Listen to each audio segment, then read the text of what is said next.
name is Amy Ballantyne. Welcome to Power to the People Pleasers. I'm so excited to have my guest, DK Ciccone, here.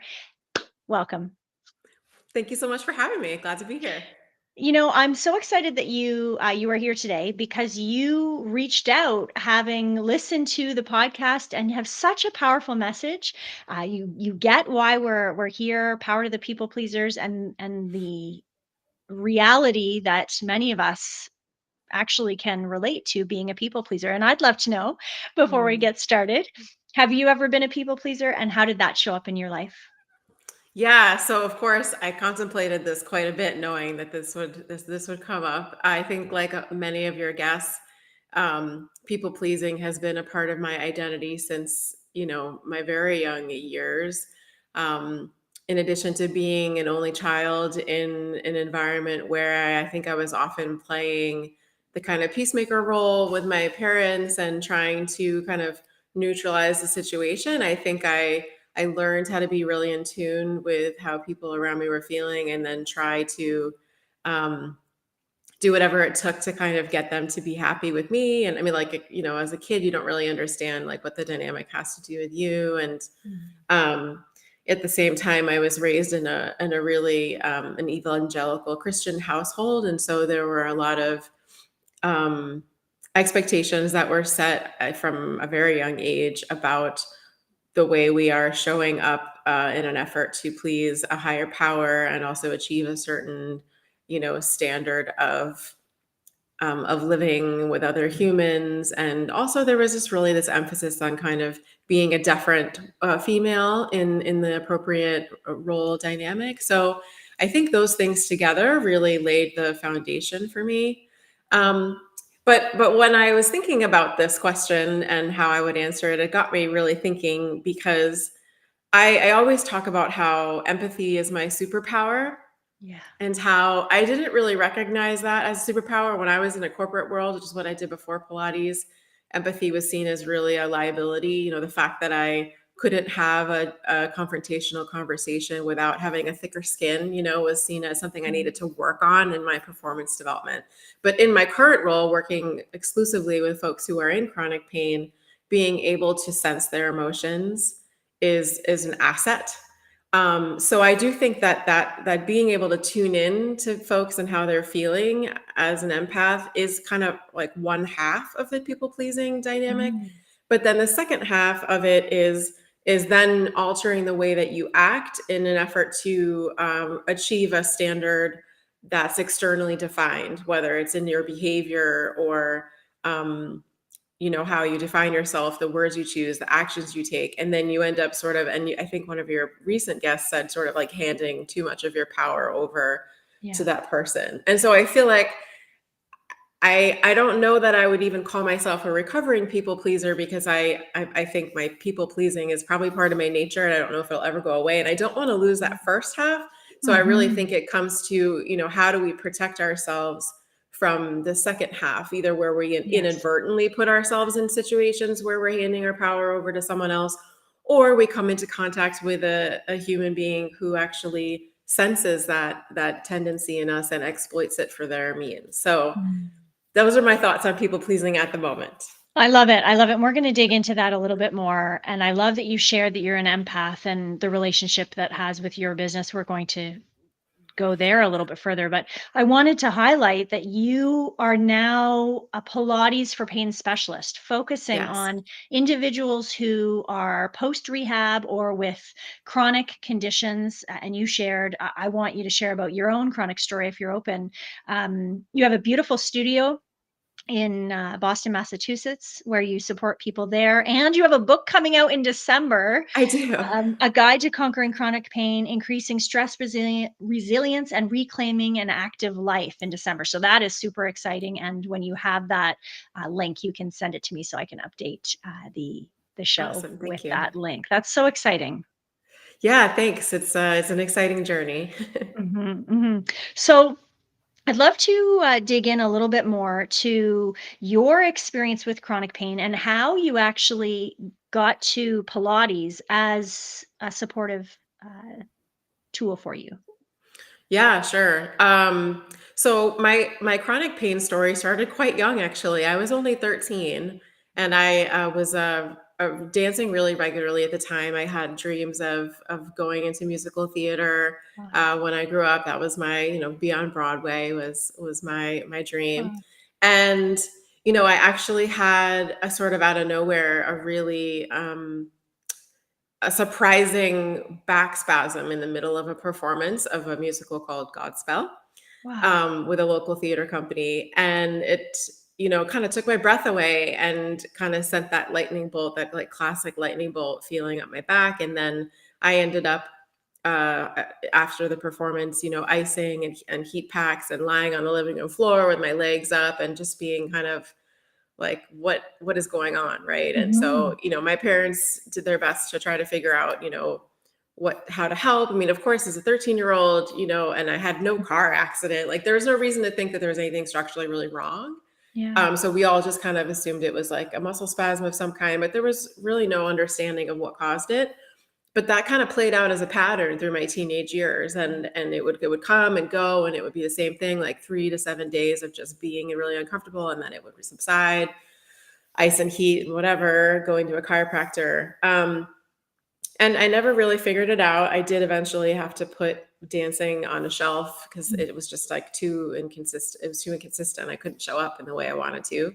Yeah. And then later on in my 20s, I started experiencing another really bad flare up of pain in my low back, slightly different. It was on like kind of less electric. And that one led to me entering the healthcare system and so on. And I had an MRI, and I was diagnosed with a disc herniation. Mm. And that period of lying with my legs up lasted about 18 months. Wow. So yeah, it was a really long period of healing, and goodness, I could go on and on forever. And of course, a lot of my stories in the book, it's a lot of personal stories in the book, but Mm. I tried everything that was thrown at me. Like most people on a chronic pain journey, you hop and hop from to specialist, trying to figure out what's going to give you relief. And it was really time eventually for the tissues to heal. And still, even at a 25 or 26, I was still really young, Yeah. to be having these kinds of symptoms. And so when I wanted to get moving again, because moving was a huge part of my identity, and when I felt like I could be really expressing my authentic self, even though Yeah. I wasn't on stage anymore. Um, Someone said, well, why don't you give Pilates a try? I've heard, that's a Mm. movement thing you could try. And I've heard it's safe and good for backs. And I said, great. And I was living in New Haven, Connecticut at the time, and there was a mat studio there. And it was almost immediate in terms of my relief. And I do think Wow. some of that was the fact that there's a big breathing component. And Yeah. so there was probably a nervous system, calming component. There was also just like the joy that comes from the Mhm. chemical release of moving. But, it is a very safe supported modality in the body. Like there's not really a lot of opportunities for joint strain. So then I started, regularly using Pilates like throughout my years, in during flare-ups and so on. And it was really when my pain and my challenges with anxiety kind of Mm. hit each other in a big intersection later Interesting. in my 30s, Wow. that I said, you know what? I need to find a thing that really lights me up, where I can show up as my authentic self, where my empathy is an asset, Yeah. and people aren't trying to get me to show up as something else. And it led me to being a teacher and working with this population I feel so passionately about. And so that's how I got to where I am right now. Wow. Wow. Well, I think it's important that we share these stories so when people are hearing, there's that their pain can have a different reality, that they can find ways to connect to feeling better. I love that. Mhm. I love that, and Mhm. that they're not alone in this, right? And I Mm. loved your vulnerability and openness around the intersection around with the anxiety as well. Yeah. So interesting. So, okay, I'd love to know a little bit more about you see a direct link with chronic pain and people pleasing. Can you share a little bit more so people might be able to better identify is that something that's happening for them? Sure. And I would recommend also a fantastic book called The Way Out by Alan Gordon. So Yeah. I participated in a training called Pain Reprocessing Therapy, Mhm. and he leads the Pain Psychology Center, which is located in California. And there's also a section in there about characteristics that lead to this kind of persistent, neuropathic pain. And I won't go into or Yeah. neuroplastic pain. Um, but essentially, when you have that characteristic of being a people pleaser, you often have other things that go with it, like a self criticism, a hypervigilance, probably an overloaded nervous system because you're kind of sponging up the stresses around you. You're taking on other people's emotions as a responsibility that you have Yeah. for fixing those feelings. Maybe there's a traumatic, situation in your past in which you have, a fight or flight response that's a little bit um, overactive or even stuck. And so those folks end up more likely to end up in a cycle of chronic pain. And Yeah. that's because the pain at its very basic description is when the brain decides that you are in danger in some way. Mm. It's a and when I think one of the hardest things for me as part of this journey of self-discovery and trying to kind of like 3 decades of trying to figure out, how do I make pain like how Yeah. do I make this a thing that's in my life in the background instead of always taking the driver's seat? Is recognizing that pain is a good thing. If you didn't have pain, your risk of mortality would be so much higher. Yes. So, pain is an evolved response in the body to alert us to something that's wrong. You would certainly want something in your body to tell you to take your hand out of a flame. That would be a good response to have.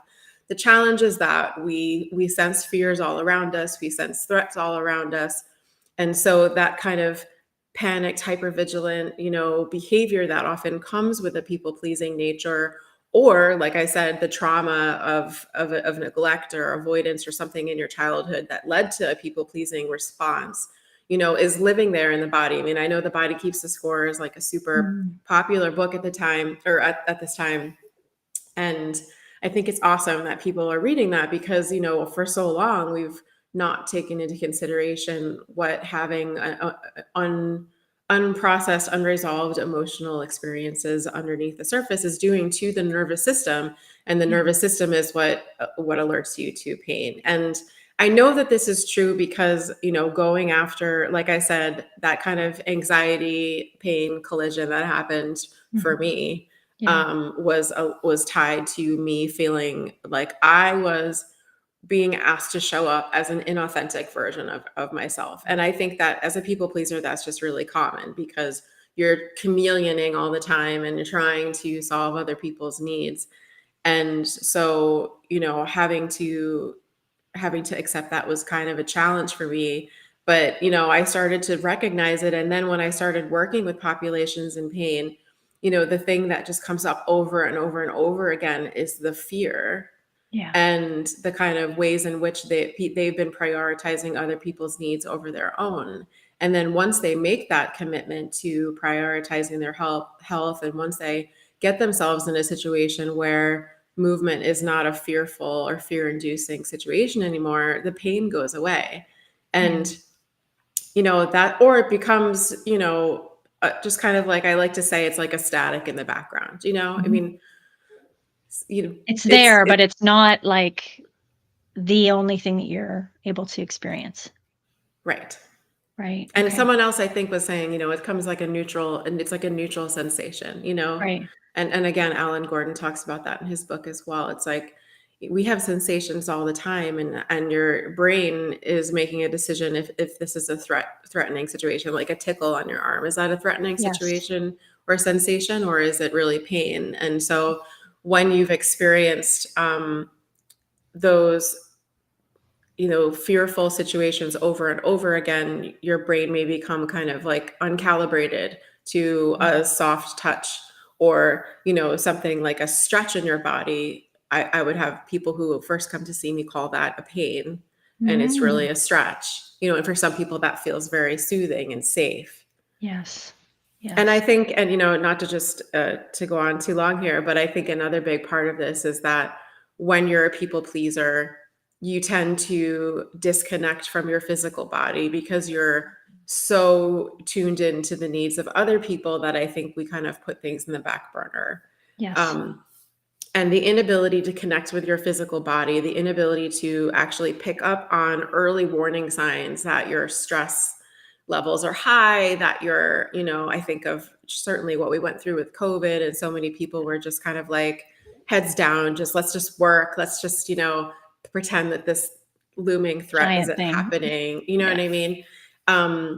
That causes you to sort of disconnect from your body. And I also talk separately, and I don't know if this is necessarily a component of people pleasing, but I also have a hypothesis that chronic dieting is another thing that can make you a greater risk of having chronic pain for the very same reason that if you Yeah. ignore your hunger cues and you put yourself in a position of restriction, you're basically telling your body, hey, that hunger thing that you are evolutionarily programmed to tell me is a thing that should Take provoke care me of. to go eat for my Yeah. survival. Like, I'm telling you, that's a signal I no longer want to listen to.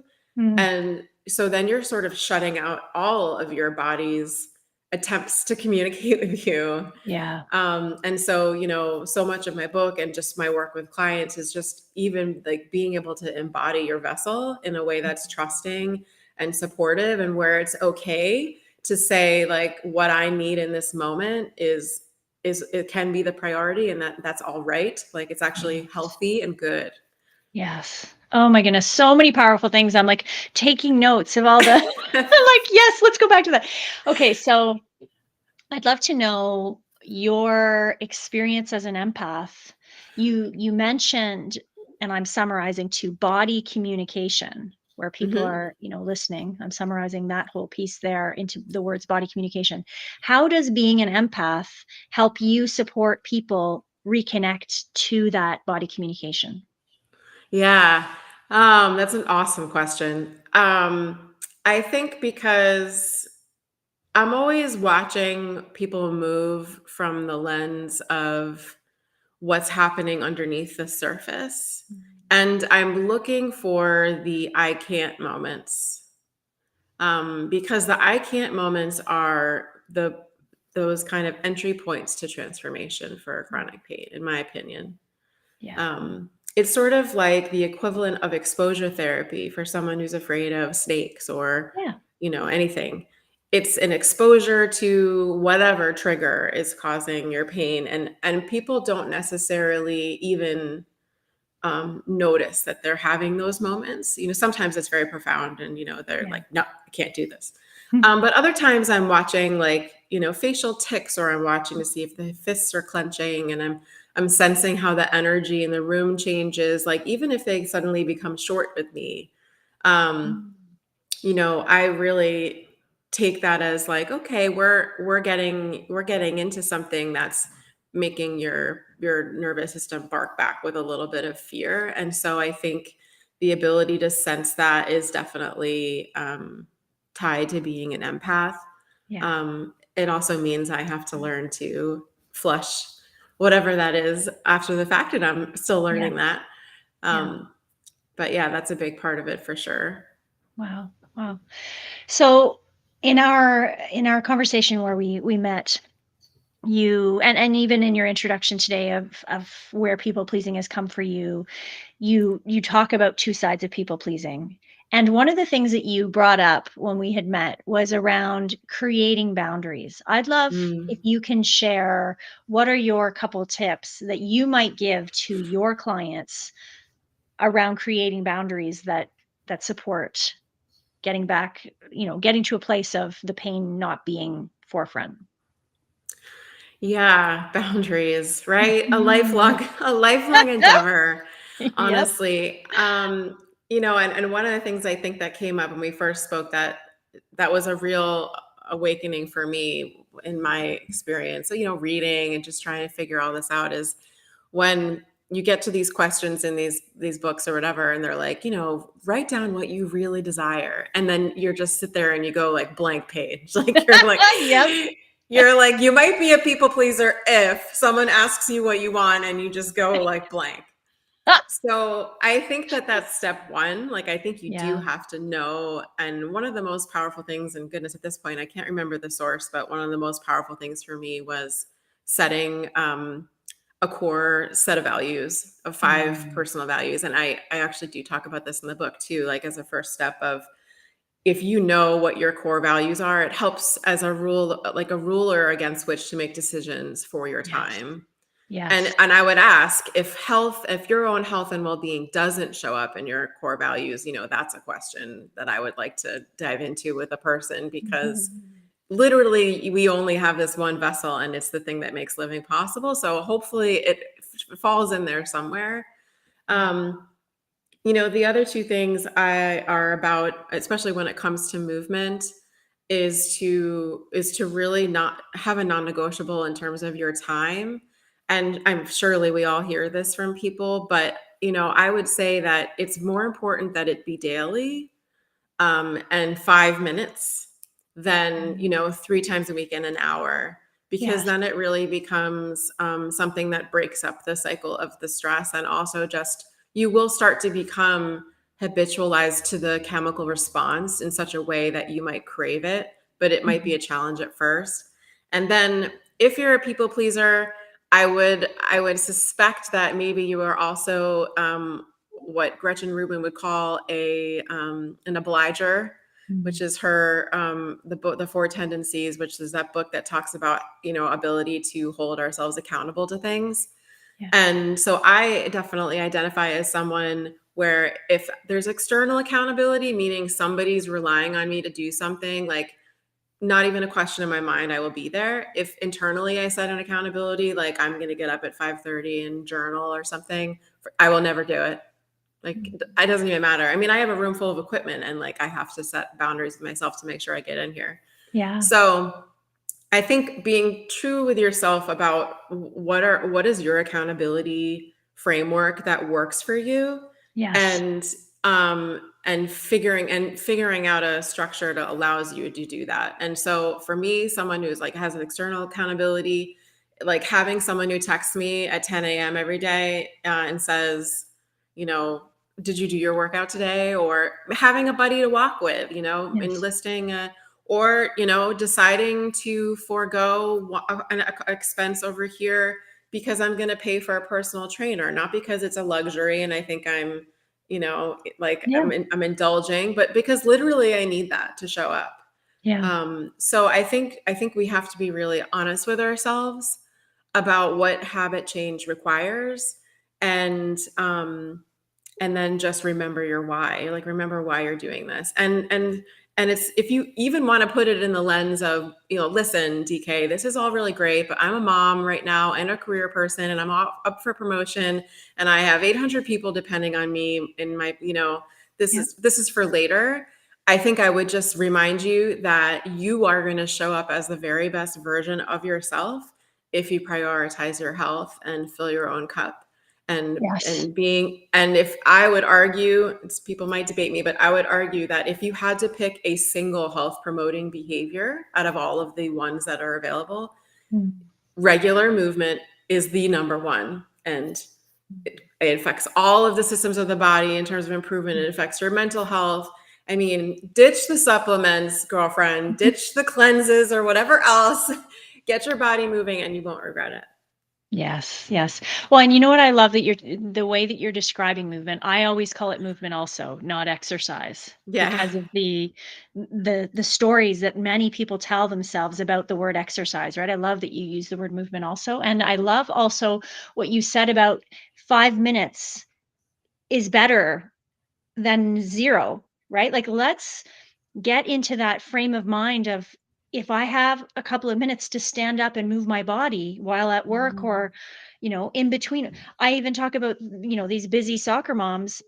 What are you doing after you've dropped the kid off for that hour-long wait between Mhm. when they have to be there and when the game actually starts? Can we use these pockets of time in our life to actually help ourselves feel better, right? Like, Yes. this idea of just not having it to be this perfect, it has to be a certain way To mindset. count. Oh my It gosh. only counts if you sweat It only XYZ, right? counts. Yeah, does this Yeah, it drives me count? nuts. I'm like, Right. "What do you mean?" Yes. Well, Yeah, this has been a you know what? lovely And, like, also, I conversation. just wanna say, I think if you are feeling that way, if folks who are listening do, like, struggle with those feelings, Mhm. like, this is not your fault. This is social Yeah, conditioning. This is the really wealthy diet culture industry that has built up marketing around making you feel terrible about yourself. and it's So, not enough. Yep. caring for yourself is an act of rebellion, and so it's not gonna be easy, but we can make a movement, and I'm like, a movement in 2 ways. I mean, I Yeah. really think we can make a movement around normalizing movement in our daily lives, and I Mhm. really advocate for that, so That's beautiful. You're so great. So, DK, thank you so much for being on the my podcast. pleasure. People can connect with you on Instagram at movement_remedies, as well as your website is movementremedies.org. We're staying tuned for this book announcement as well, which I'm very excited for you. And I want to thank you so much for being here today. It was my pleasure. Amazing. And thank you so much to all of the listeners of Power to the People Pleasers. Please stay tuned for our next episode coming soon. Have a great day.